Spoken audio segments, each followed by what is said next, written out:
नमस्कार दोस्तों, मैं मनोज कुमार। मरुधरा प्राइम न्यूज़ के आज की इस वीडियो में हम बात करेंगे अग्निवीर भर्ती की। आज का हमारा जो विषय रहने वाला है, अग्निवीर भर्ती परीक्षा क्या समझौतावादी देशभक्ति का जन्म तो नहीं है। जी हाँ दोस्तों, अग्निवीर भर्ती परीक्षा के कुछ प्रावधान ऐसे हैं देश में सरकार की चाहे ये मंशा रही हो कि देश की सुरक्षा के जो जवान हैं वह युवा हो, क्योंकि लगभग देशों में जवानों की जो औसत आयु है वो भारत से कम है। जहां भारत में अभी आर्मी के जो भी जवान हैं उनकी औसत आयु 32 वर्ष के आसपास है, लेकिन सरकार ने एक और प्रक्रिया, एक और योजना जो अग्निवीर के नाम से संचालित की है, जिसमें 21 से 24 साल के युवाओं की भर्ती की जानी है, जिसके माध्यम से देश की जो युवा जो भर्ती किए जाएंगे उसके माध्यम से देश के अंदर जो आर्मी के जवान हैं उनकी औसत आयु घट करके 26 वर्ष हो जाएगी, जहां ये पूरे विश्व में सबसे कम होगी, जिससे देश की सबसे नौजवान आर्मी भारत की मानी जाएगी। लेकिन इसके साथ साथ भारत सरकार की इस योजना में जो प्रावधान जोड़े गए हैं वह एक शंका जाहिर करती है, और शंका ये है, क्या अग्निवीर भर्ती परीक्षा कहीं समझौतावादी देशभक्ति को जन्म तो नहीं देगी? क्या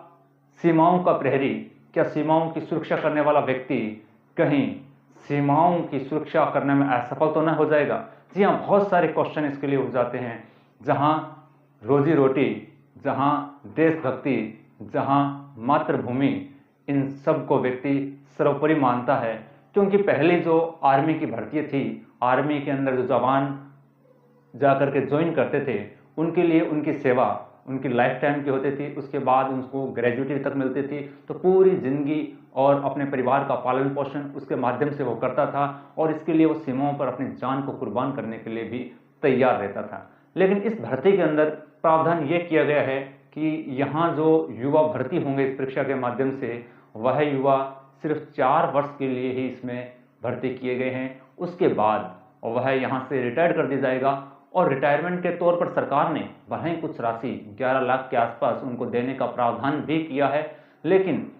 अब बहुत सारे क्वेश्चन इस भर्ती परीक्षा को लेकर के मन में शंका जाहिर करते हैं। पहला क्वेश्चन,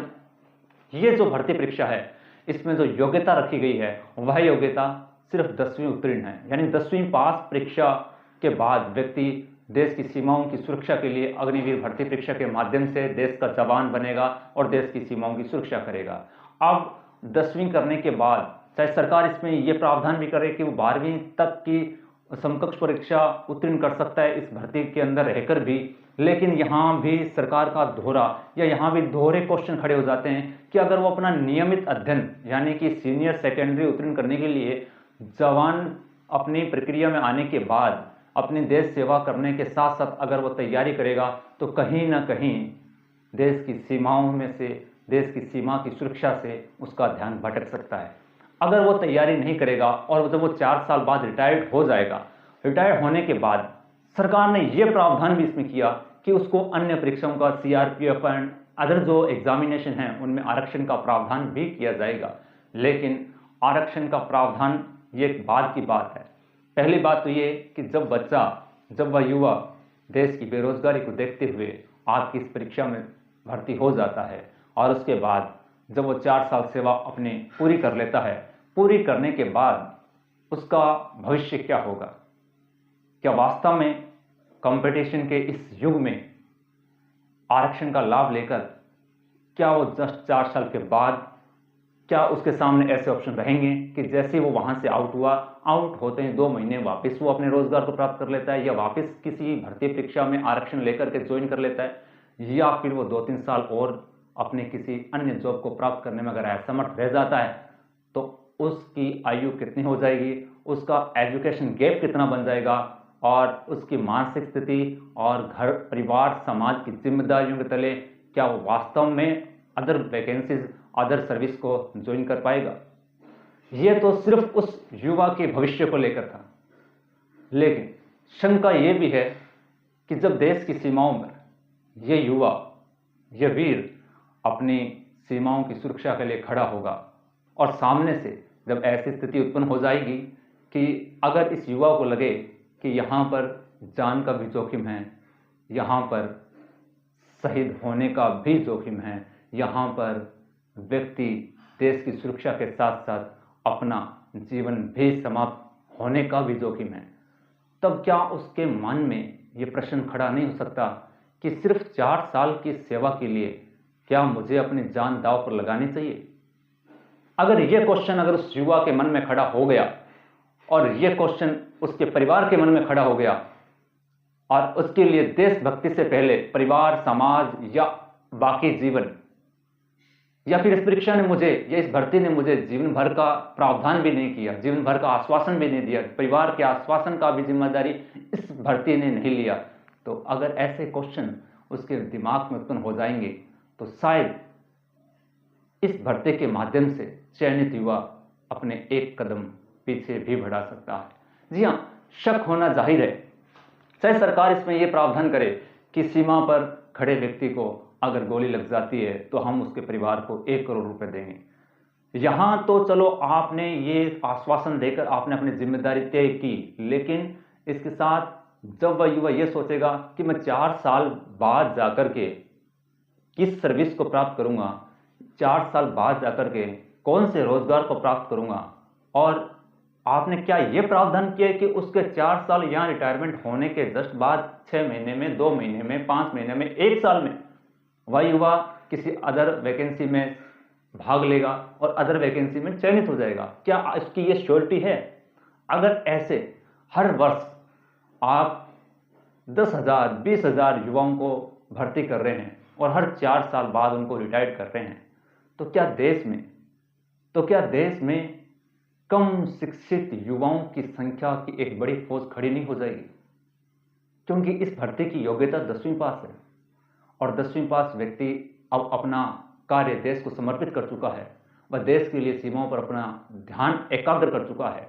और 4 साल बाद वह बाहर आएगा, उसकी योग्यता तो वही है, उसकी योग्यता तो वही 10वीं पास है। और बढ़ते हुए इस प्रतियोगी युग के अंदर, बढ़ते हुए इस टेक्निकल युग के अंदर,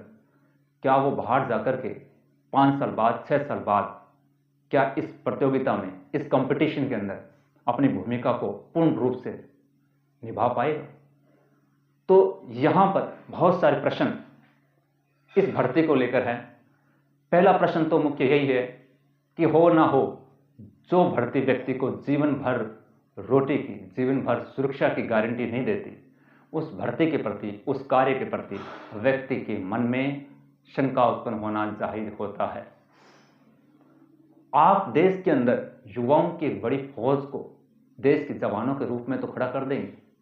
लेकिन इससे युवाओं की देशभक्ति, युवाओं के दिल में देश के प्रति जज्बा, सरफरोशी की तमन्ना अब हमारे दिल में है, देखना है जोर कितना बाजुएं कातिल में है, ऐसी वो उमंग और ऐसी वो जवानी, ऐसी वो शक्ति और जोश और हौसला कहां से डालें? क्योंकि इस भर्ती की जो आपने ट्रेनिंग समय रखा है वो सिर्फ और सिर्फ 6 माह है। क्या 6 मंथ में कोई जवान पूर्ण रूप से एक फौजी बन सकता है? क्या 6 महीनों की ट्रेनिंग में किसी व्यक्ति को आर्मी के पूरी डिसिप्लिन, आर्मी की पूरी प्रक्रिया, आर्मी की पूरी व्यवस्थाओं को आप सिखा पाएंगे? और अगर इस डिसिप्लिन में रहने के बाद और इस डिसिप्लिन को सीखने के बाद भी और वह व्यक्ति अगर पूर्ण रूप से अपने जब समाज में आएगा, तो क्या समाज के प्रति और समाज का उसके प्रति किस प्रकार की मुख निर्बंध प्रक्रिया का सामना कर पाएगा? हमारे देश में तो इस प्रकार की व्यवस्था है। जी हाँ, भारत एक सांस्कृतिक देश है, मूल्य और विरासत यहां सांस्कृतिक है, और इस संस्कृति के अंदर अलग अलग धर्म है, अलग अलग जाति है, अलग अलग रीति रिवाज है। यहां पर तो 70% जो विवाह का आधार रहता है वो व्यक्ति का रोजगार रहता है, और रोजगार में भी यहां पर गवर्नमेंट सर्विस को प्राथमिकता से देखा जाता है। जब वह व्यक्ति 21 साल की आयु में इस भर्ती प्रक्रिया में चयनित होकर के 24 साल, 25 साल की आयु में रिटायर्ड होकर आएगा, तो उस समय जब उसके विवाह की आयु होगी, समाज उसे किस प्रकार एक्सेप्ट करेगा? क्या समाज उससे वापस रोजगार की डिमांड नहीं करेगा? क्या जब उसका विवाह करने की जरूरत होगी, क्या ये क्वेश्चन खड़ा नहीं होगा कि वह व्यक्ति अब पुनः जॉब कब लगेगा? जब लग जाएगा तब आगे की प्रक्रिया को देखेंगे, तब उसका सामाजिक जीवन प्रारंभ होगा। तो इस प्रकार के बहुत सारे क्वेश्चन इस भर्ती प्रक्रिया को लेकर प्रश्न जाहिर करते हैं, अपने आप में शंका उत्पन्न करते हैं। हमारे देश में जाति, धर्म, लिंग इस प्रकार से सांस्कृतिक मूल्यों का निर्वहन किया जाता है और हर समाज की, हर जाति की अपने अपनी सांस्कृतिक विरासत है, रीति रिवाज है, अपने अपने मूल्य हैं। और जिस देश के अंदर रोजगार की इस तरह की कमी हो, वहाँ देश में इन युवाओं को रिटायरमेंट होने के बाद रोजगार की गारंटी कौन देगा? आप इन्हें प्रतियोगी परीक्षाओं के लिए आरक्षण का प्रावधान तो कर दोगे, लेकिन क्या इनकी कैचिंग पावर, इनकी मेंटल एबिलिटी, इनकी वर्क करने की क्षमता, इनकी सोचने की क्षमता, क्या वो वही की वही रहेगी? और क्या सरकार इस प्रकार की योजनाएं, इस प्रकार की भर्ती कि हर 4 साल बाद अग्निवीर रिटायर्ड होकर आ रहे हैं तो उनके लिए हर प्रकार की वैकेंसी हर साल निकाली जाए, और जिससे क्या है कि हर 2-3 महीने, 4 महीने, 6 महीने का गैप आए और उसके बाद स्टेट जॉब लग जाए? आपने पुरानी व्यवस्थाओं को खत्म करके बहुत सारी शंकाओं को जन्म दे दिया है। बहरहाल ये अपने आप में प्रश्न चिन्ह हैं, ये मन में प्रश्न चिन्ह हैं, ये शंकाएं हैं। मैं सिर्फ इस भर्ती प्रक्रिया की समीक्षा करता हूं जहां कुछ फायदे हमने देखे कि सरकार का पेंशन पर, सरकार का वेतन पर दिया जाने वाला जो खर्च है वो कहीं ना कहीं रक्षा बजट से बहुत कम हो जाएगा और बजट के अंदर सरप्लस हो जाएगा। बजट सरकार का बचेगा, लेकिन देश की सुरक्षा के साथ समझौता हो सकता है। और यही मेरा प्रश्न है। धन्यवाद, मिलते हैं अगले वीडियो में।